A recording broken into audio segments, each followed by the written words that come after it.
दोस्तों, इस वीडियो में आप सुकरात के कुछ महान विचार सुनेंगे। इससे पहले आप उनके बारे में थोड़ा जान लें तो ज्यादा अच्छी बात है।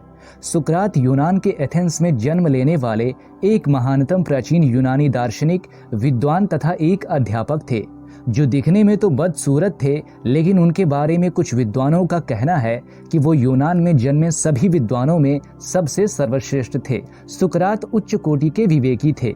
सुकरात हमेशा एक सवाल के सभी संभावित उत्तरों पर चर्चा किया करते थे। वो अपने छात्रों से किसी प्रकार की शुल्क नहीं लेते थे।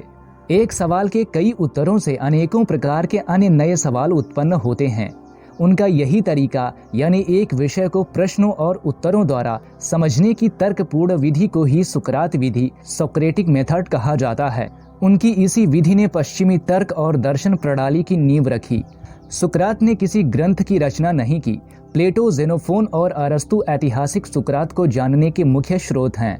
उन्हें राज्य का गद्दार, युवाओं को बिगाड़ने, ईश निंदा करने और नास्तिक होने के आरोपों के साथ जहर का प्याला देकर मृत्यु दंड की सजा सुनाई गई। चलिए अब इनके महत्वपूर्ण विचार सुनते हैं।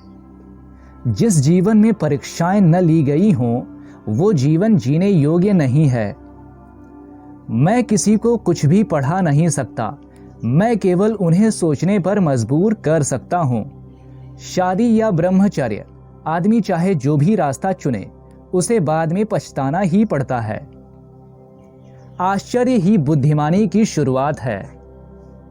हर एक व्यक्ति के लिए दयालुता प्रकट करें, क्योंकि हर व्यक्ति कठिनाइयों से जूझ रहा है।